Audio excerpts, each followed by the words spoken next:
Salut à tous, alors aujourd'hui un petit tuto pour vous montrer comment modifier en fait le micro de la Runcam 2, ce fameux micro qui fait qu'une fois en fait la caméra montée sur nos quad racers, eh ben, le son est tout simplement insoutenable, ça fait saturer les enceintes, le micro de la Runcam 2, donc voilà, je vais vous montrer comment faire tout de suite.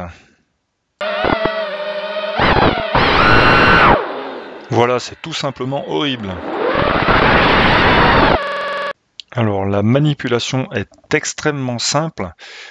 Sur la plupart des vidéos YouTube, il est conseillé de mettre une 330 ohms, donc en parallèle du micro de la Runcam 2.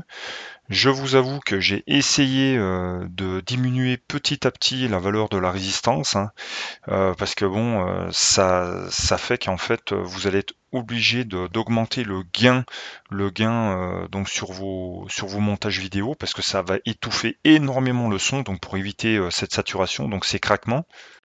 Donc j'ai commencé par souder une résistance de 470 ohms, mais c'est vrai que ça ne suffit pas sur certaines phases où on a vraiment besoin de pêche.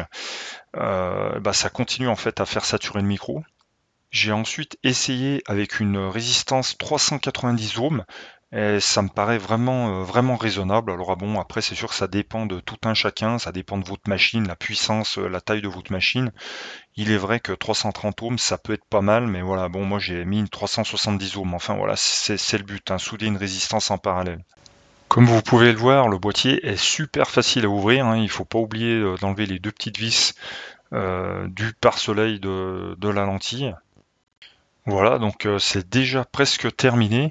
Le plus pénible, on va dire, est à venir, il faut le savoir. Donc c'est pour enlever le ruban en fait de l'objectif de la caméra. Regardez bien la partie noire au-dessus donc de la partie blanche là. En fait, c'est un levier.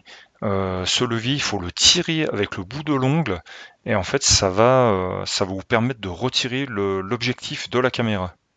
Il va basculer et vous verrez ainsi toutes les broches de l'objectif. Voilà, donc c'est pas plus compliqué que ça. Donc là, la partie démontage est terminée. Là maintenant, nous voyons donc très bien le micro, c'est la petite pastille qui dépasse là sur la gauche, là où nous allons maintenant souder la résistance.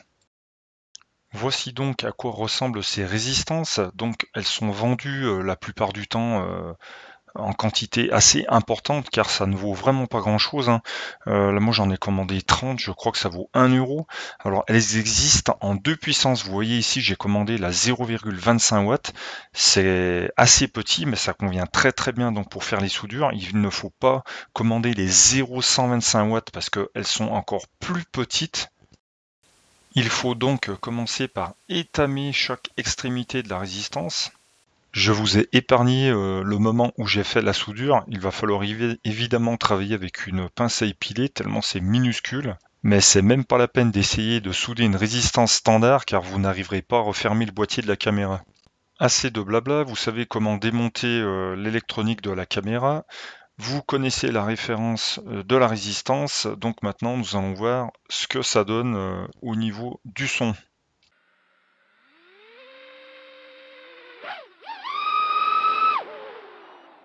Alors c'est sûr, ça manque de gain, mais par contre, fini les craquements.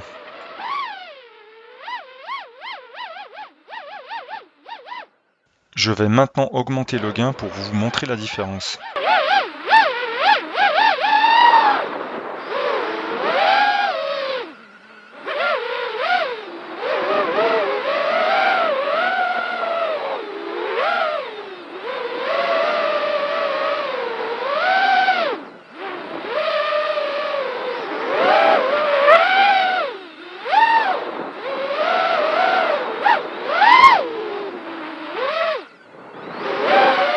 Nous parlons de son et de micro, mais je crois qu'on peut le dire, il n'y a pas photo. J'espère que cette vidéo vous aura été utile. Bonne continuation à tout le monde et à bientôt sur Passion Partage Tuto.